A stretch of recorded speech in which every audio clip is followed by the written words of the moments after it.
Hello class 6, कैसे हो आप सब। आशा करती हूँ आप सब अपने घर में ठीक एवं सुरक्षित होंगे। मैं आपकी हिंदी विषय की अध्यापिका।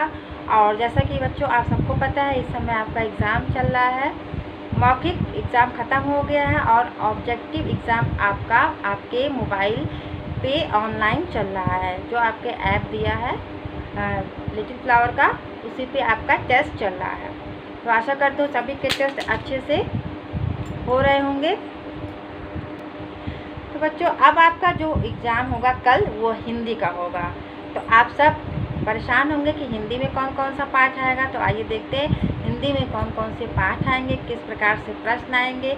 इस सब में आपको आज बता दूंगी। सारे पाठ का एक साथ रिवीजन भी करवा दूंगी, जिससे आप लोग को रिवीजन हो जाए और अच्छा नंबर पाएँ। तो बच्चों आइए देखते हैं। पहले तो आपको बता दें कि जो ऑब्जेक्टिव पेपर है उसमें बहुविकल्पीय प्रश्न आएंगे, ठीक है। और उसमें 3 ऑप्शन रहेंगे, प्रश्न रहेगा और उन 3 ऑप्शन से चुन के आपको एक सही उत्तर देना होगा। प्रत्येक प्रश्न हाफ मार्क्स का रहेगा, यानी आधे नंबर का रहेगा, 0.5। और कुल 40 प्रश्न आपके एग्ज़ाम में आएगा, ठीक बच्चों। तो ये ऑब्जेक्टिव है। उसके बाद फिर आपका सब्जेक्टिव होगा, जो कि ऑफलाइन होगा। जिन बच्चों ने अभी किट नहीं प्राप्त किया है तो स्कूल में जाके अपना किट प्राप्त कर लें। तो बच्चों ये है हिंदी फर्स्ट का सिलेबस। तो पहला पार्ट 2 है कश्मीरी सेब, 3 बुद्धि बड़ी या पैसा, माँ कह एक कहानी, 5 नीलू और 6 साइकिल की सवारी। इतने पाठ आपके एग्ज़ाम में आएंगे। अब कश्मीरी सेब में हमने क्या पढ़ा था, आप सभी को याद है। हमने पढ़ा था बच्चों कश्मीरी सेब में कि लेखक जो रहता है वो एक दिन बाज़ार जाता है, क्या खरीदने के लिए, सेब खरीदने के लिए। लेकिन वो बहुत ध्यानपूर्वक नहीं देखता है, जिससे क्या होता है, जो फल बेचने वाला रहता है उसे सड़े गले फल दे देता है, यानी सेब दे देता है। जब वो घर आता है तो उसे जानकारी मिलती है कि सारे सेब तो सड़े हुए हैं। तो उससे जो है हमें लेखक ने इस चीज़ से हमें ये शिक्षा दी कि हमें कोई भी चीज़ खरीदते समय बहुत ही ध्यानपूर्वक देखना चाहिए और मोल भाव करके ही हमें सामान खरीदने चाहिए। क्योंकि आदमी बेईमानी तभी करता है जब उसे अवसर दिया जाता है ना। अगर हम उसे अवसर नहीं देते, ध्यान से देखते, तो वो हमें सड़े गले फल नहीं देता। तो उसे अवसर मिल गया, हम बिजी थे कहीं और उसने सड़े गले फल हमारे बैग में डाल दिए। और इस तरह से उसने बताया है लेखक ने कि किस प्रकार हर जगह पे यही भ्रष्टाचार का माहौल छाया हुआ है। कहीं भी कर्मचारी अच्छे से काम नहीं कर रहे हैं, हर जगह पे भ्रष्टाचार और दुर्गति फैली हुई है। व्यापारियों के साथ अभी तक इसीलिए बनी है क्योंकि उनके अंदर अभी भी ईमानदारी जो है मौजूद नहीं है। बस थोड़े बहुत व्यापारी हैं जो अभी भी बचे हुए हैं, बाकी सब क्या है, भ्रष्टाचार क्यों करते हैं, क्योंकि हम उन्हें मौका देते हैं।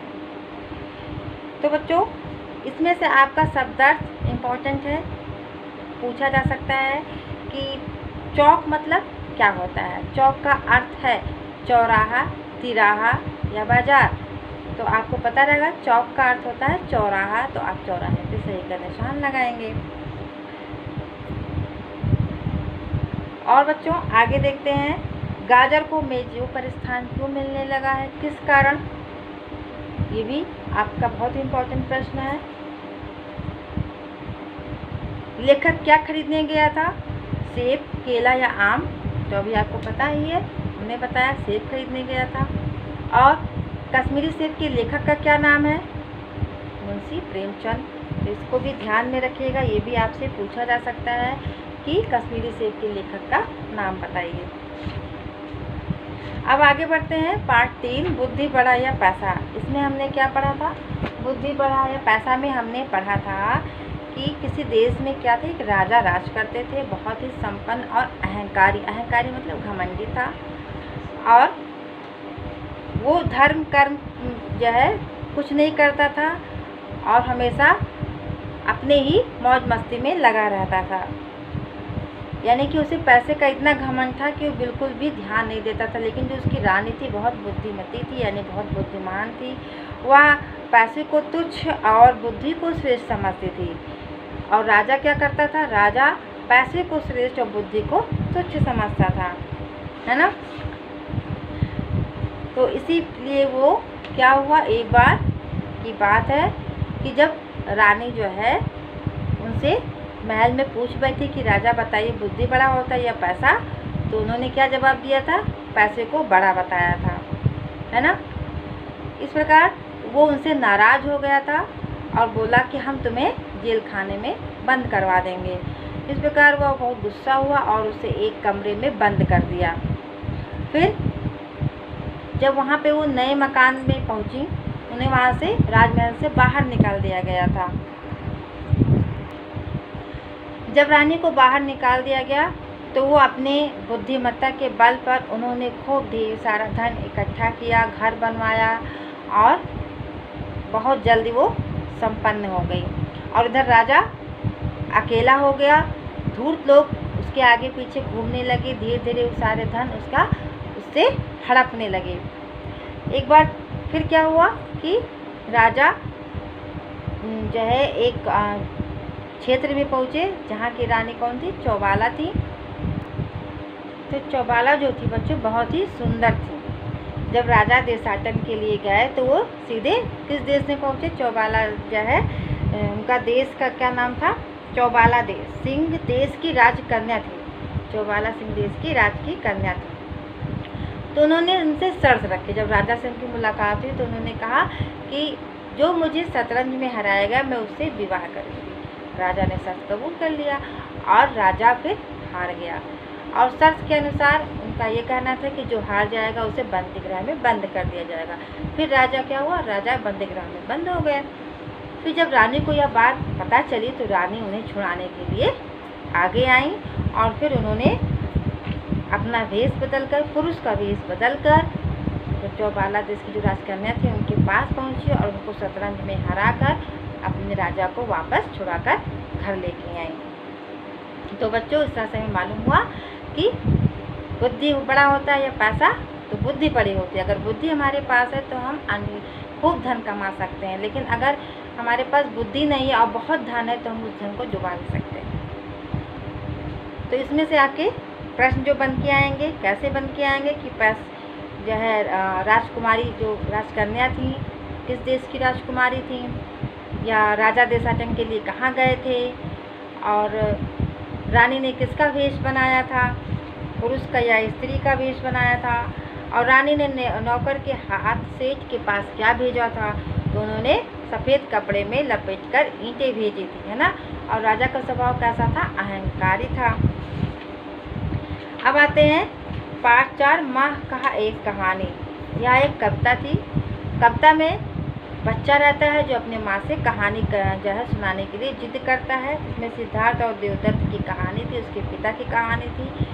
माँ बताती है किस तरह की उसके जो चाचा थे देवदत्त थे, उन्होंने हंस का शिकार किया और जो पिता थे उन्होंने उनको बचाया था। राजा ने न्याय करते हुए जो है हंस जिसने बचाया था वो मारने वाले से बचाने वाला होता है। इस प्रकार राजा सिद्धार्थ को हंस मिला और देवदत्त को खाली हाथ जाना पड़ा था।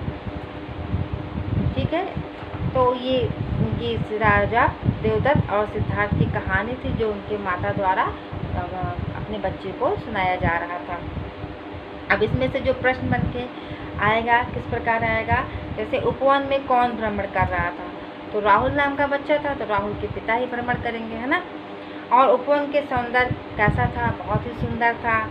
और हंस क्यों गिर पड़ा, इसके कारण, तो उसे आखेटक द्वारा तीर लगने के कारण हंस गिर पड़ा था। निरपराध किसे कहा गया है ना, तो निरपराध किसे कहा गया है, निरपराध हंस को कहा गया है, क्योंकि वो तो निरपराधी था ना, उसने क्या अपराध किया था, ये तो शिकार कर रहे थे, उन्होंने तीर मारा, अपराध तो चाहे देवदत्त का था, वो तो निरपराधी था ना, उसने कोई अपराध नहीं किया था। और अंत में हंस किसको मिला, राजा देवदत्त को, सिद्धार्थ को मिला था, है ना। अब आते हैं अगले पाठ को जिसका नाम है नीलू। नीलू नामक कहानी आप सबने पढ़ी थी। इसमें एक क्या रहता है, इसमें भी एक कुत्ता है और नीलू की माँ की कहानी, नीलू की कहानी उसकी माँ के बगैर अधूरी थी। इसमें भी अल्सेशियन एक नाम जो है कुत्ता रहता है, जो बर्फ़ की पहाड़ियों में रहता है। और वहाँ के लोगों की सेवा किस प्रकार करता था वो, उसके गले में सब्जियों की जैसे सामान की जो लिस्ट होती है, उसको सामग्रियों की लिस्ट भेज दी जाती थी, और वो गले में जाके वहाँ पे दुकान पे देता था और सामान फिर घर लेके आता था। तो फिर एक शाम क्या हुआ था कि वो घर नहीं वापस आया था, क्योंकि जो लकड़बग्घे थे वो उसे मार के खा गए थे। फिर उसका एक छोटा सा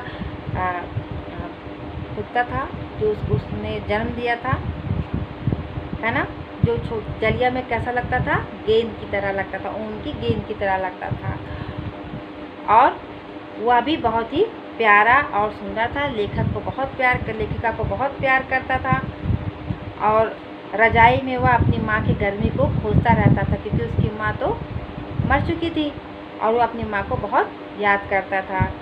और इसमें से अगर प्रश्न बन के आता है कि लूसी के लिए सबसे अधिक किसे रोना चाहिए था, तो सबसे पहली बात तो उसके बच्चे को रोना चाहिए था। रजाई में वह किसे खोजता था, मैंने बताया उसकी माँ की उष्णता को। और दलिया में वह कैसा लगता था, उनकी गेंद की तरह लगता था। और लूसी जो नाम की जो नीलू नाम का जो कुत्ता था, उसका कितने वर्षों का उसे जीवन मिला था, तो उसे मिला था 14 वर्षों का जो है जीवन मिला था।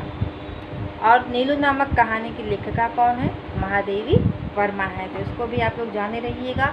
शब्दार्थ भी इसमें से बीच में से पूछा जा सकता है कि सघन मतलब क्या होता है, सघन का अर्थ क्या है, दर्द का अर्थ क्या है, तो ये सब याद कर लीजिएगा। अब आते हैं, आगे बढ़ते हैं। पाठ 6 साइकिल की सवारी। साइकिल की सवारी में क्या था कि तिवारी लक्ष्मी नारायण जी को साइकिल सीखने का बहुत शौक़ था, और जैसे लोगों को हारमोनियम बजाने का शौक़ होता है, लेकिन उनको साइकिल चलाने नहीं आती थी। वो साइकिल चलाना सीखना चाहते थे, लेकिन कुछ ना कुछ उनके साथ दुर्घटना घटित हो जाती थी। तो एक शाम वो साइकिल जो ट्यूटर होते हैं यानी साइकिल सिखाने वाले होते हैं, उनको बुलाया और साइकिल सीखने के लिए तैयार हो गए। लेकिन साइकिल सीखते सीखते वो क्या हो गया था, दुर्घटनाग्रस्त हो गए थे, और वो अचानक उनके सामने तांगा आ गया जिससे वो गिर गए। लेकिन फिर उन्होंने किस पे दोष किया, अपने मित्र पे कहा कि इनके कारण मैं साइकिल से गिर गया हूँ। तो उनकी साइकिल की सवारी की जो है पूरी कहानी थी, बहुत ही रोमांचित और मनोरंजक है। आपको बहुत अच्छा लगा होगा जब आपने पढ़ा होगा, एक बार फिर से पढ़ लीजिएगा, आपको पूरी चीज़ें अच्छे से पता हो जाएंगी। अब इसमें से जो प्रश्न बनेगा उसमें से, जैसे लेखक क्या इल्ज़ाम तिवारी पे लगाना चाहता था, तिवारी पे क्या इल्ज़ाम लगाया था, उसने बताया था कि हमारी जो दुर्घटना हुई थी वो उनकी वजह से हुई थी, साइकिल दुर्घटना का इल्ज़ाम लगाना चाहता था। और तिवारी जी का पूरा नाम क्या था, तिवारी जी का नाम था तिवारी लक्ष्मी नारायण। क्या नाम था, तिवारी लक्ष्मी नारायण। तो इस प्रकार साइकिल सीखने के जो शौक़ था, उन्होंने इस प्रकार उनका शौक़ पूरा हुआ। ठीक है, तो ये आपका आखिरी चैप्टर था साइकिल की सवारी। अब देखते हैं हिंदी व्याकरण में आपके क्या क्या आएंगे। हिंदी व्याकरण में बच्चों देखिएगा, पार्ट 2 है वर्ण विचार, फिर है शब्द विचार और शब्द निर्माण, मुहावरे तथा लोकोक्तियाँ और पत्र लेखन। तो वर्ण विचार में हमने क्या क्या सीखा था बच्चों, आपको याद होगा। वर्ण किसे कहते हैं कि भाषा की जो सबसे छोटी इकाई होती है उसे हम वर्ण कहते हैं। क्या कहते हैं, भाषा की सबसे छोटी इकाई को वर्ण कहते हैं। और भाषा की ध्वनियों को व्यवस्थित वर्ण समूह को वर्णमाला कहते हैं। दोनों में डिफरेंस है, ध्यान रखिएगा। और वर्ण के भी 2 प्रकार होते हैं, स्वर व्यंजन। स्वर के भी 3 प्रकार होते हैं, कौन कौन से, ह्रस्व स्वर, दीर्घ स्वर और प्लुत स्वर। ह्रस्व स्वर बताया था हमने, अ इ, ये है अ इ और उ, ये हमारे री, ये हमारे ह्रस्व स्वर जिससे बोलने में कम समय लगता है। दीर्घ स्वर किसे कहते हैं, जिससे बोलने में अधिक समय लगता है, जैसे आ, ई, उ, ए, आए, ओ, आओ, ये हमारा ह्रस्व स्वर है। और प्लुत स्वर जैसे ओम, ये हमारा प्लुत स्वर जिससे बोलने में दीर्घ स्वर से दुगुना समय लगता है। उसके बाद हमने बताया था अयोगवा अंग और आहा को कहते हैं। अनुस्वार हमने बताया था आपको कि पंचमा अक्षर किसे कहते हैं, ईण, नामा को हम पंचमा अक्षर कहते हैं। अंग इण नामा को पंचमा अक्षर कहते हैं। अनुनासिक हमने बताया था कि इस प्रकार के चिन्ह को हम अनुनासिक कहते हैं। ये जो चिन्ह है इसे हम अनुनासिक कहते हैं। अयोगवा हमारा अंग और आहा होता है। और संयुक्त व्यंजन हमारा छ, त्र, ज्ञा और श्रा होता है। ऊष्म व्यंजन हमारा श, श, सा और हा, ये हमारा ऊष्म व्यंजन है। अंतस्थ व्यंजन य, रा, ला और वा है। उच्चिष्ट व्यंजन रा और रा है। ये चीज बच्चों बहुत ध्यान से पढ़ेगा। और अनुनासिक हमारा इस तरह, ठीक। तो ये चीज़ें बहुत ही इम्पोर्टेंट है। अयोगवा, अनुस्वार, ठीक, विसर्ग, संयुक्त व्यंजन, ऊष्म व्यंजन, अंतस्थ व्यंजन, उच्छिष्ट व्यंजन और अनुनासिक। तो इसमें से प्रश्न बन के आएंगे, निम्न में से अनुनासिक कौन है, निम्न में से उच्छिष्ट व्यंजन कौन सा है, निम्न में से अंतस्थ व्यंजन कौन सा है, उच्छिष्ट व्यंजन कौन सा है। इस प्रकार से आपके प्रश्न बन के आएंगी। संयुक्त व्यंजन से बने शब्द बताइए। तो इसको आप लोग एक बार फिर से रिपीट करिएगा, ठीक। अब आते हैं शब्द विचार पे। शब्द विचार पे हमने क्या पढ़ाया था? शब्द विचार हमने बताया था कि वर्णों के सार्थक समूह को शब्द कहते हैं। जैसे हमने अभी वर्ण पढ़ा, अब इनको जब हम मिला देंगे तो वो हो जाएगा शब्द, ठीक। तो वर्णों के सार्थक समूह को शब्द कहते हैं। और जो शब्द का जब वाक्य में प्रयोग होता है तो वह व्याकरण के नियमों में बंध जाता है, तो उसे हम पद कहते हैं, ठीक। और शब्दों के भेद होते हैं कितने आधार पे?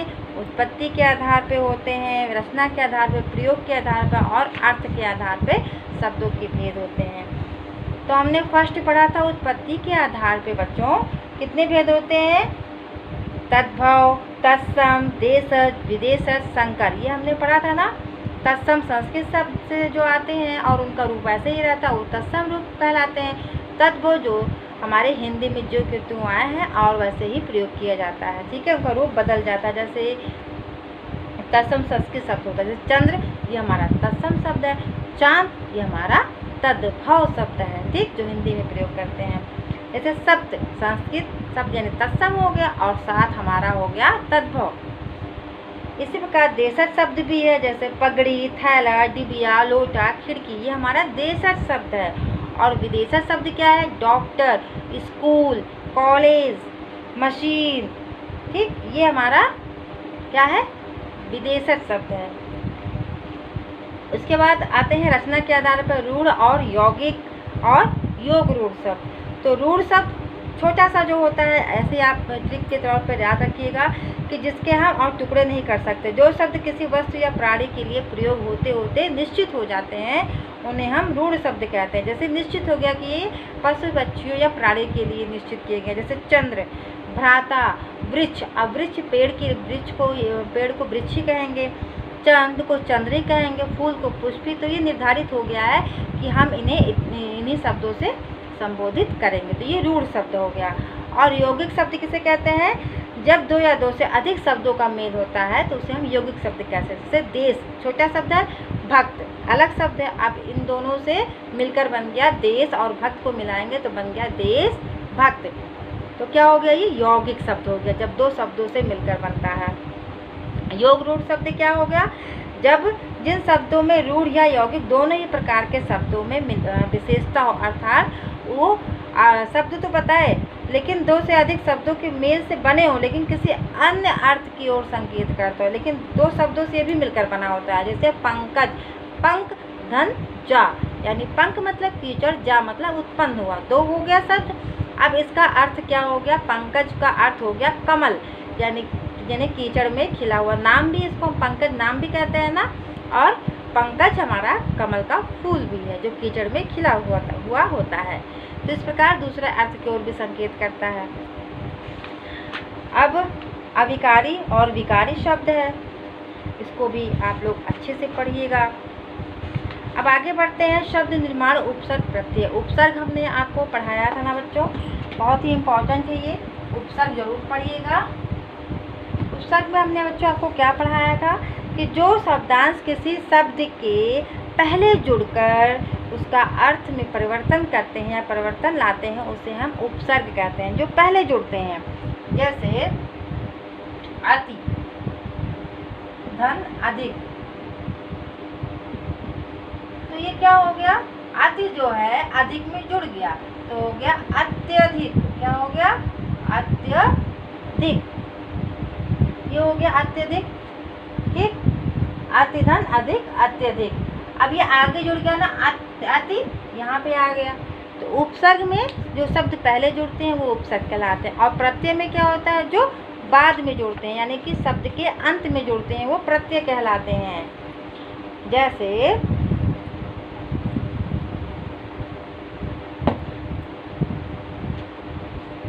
आ शब्द जुड़ा, हमने लिखा छात्र और हमने जोड़ दिया आ शब्द, बाद में जोड़ा, हो गया हमारा शब्द तो छात्रा। तो अर्थ में परिवर्तन हो गया ना, छात्र में और छात्रा में है ना अंतर। इसी प्रकार जैसे गर, तो जादू, हमने जादू के पीछे गर लगा दिया तो हो गया जादूगर। बाजी शब्द है, गर लगा दिया तो हो गया बाजीगर। तो ये हो गया उपसर्ग और प्रत्यय। ठीक, अब इससे बनने वाले शब्द कैसे होते हैं, मूल शब्द क्या होते हैं, जैसे मीठास का मूल शब्द क्या होगा, मीठा, प्रत्यय क्या लग गया, आस लग गया। इसी प्रकार पढ़ाई में हमारा पढ़ाई का हमारा मूल शब्द है पढ़ना या पढ़, तो उसमें हमने कौन सा प्रत्यय लगाया, आई शब्द, ये हमारा प्रत्यय है, पढ़ाई, आई। ठीक, ऐसे रंगीला, तो रंग हमारा हो गया मूल शब्द, और ईला, रंगीला, ईला हमारा प्रत्यय शब्द हो गया। और उपसर्ग अगर देखें तो विज्ञान का उपसर्ग क्या होगा, वि, और ज्ञान हमारा हो गया मूल शब्द हो गया। प्रलोभन में भी प्र हो गया हमारा उपसर्ग आगे लगा है, और लोभ हो गया हमारा क्या हो गया, मूल शब्द हो गया। ठीक, तो आशा करती हूँ आपको समझ में आया होगा। लोक अध्ययन तक मुहावरे से भी आपके प्रश्न आएंगे, जैसे 9 2 11 होना, अंधे का सहारा होना, अंधे की लकड़ी, इस प्रकार से हमने आपको पढ़ाया था। और पत्र लेखन कितने प्रकार के होते हैं, 2 प्रकार के होते हैं, औपचारिक और अनौपचारिक 2 प्रकार के पत्र होते हैं। तो इन सब चीज़ों को भी एक बार फिर से आप लोग रिवीजन कर लीजिएगा। अभी जितना हमसे संभव हो पाया है आपको फिर से रिवीजन सारा करा दिए हैं। आशा करती हूँ आपको सब कुछ समझ में आया होगा। तो आपका एग्ज़ाम बहुत अच्छा हो, इसके लिए बेस्ट ऑफ लक। मिलते हैं अगले वीडियो में, तब तक के लिए धन्यवाद।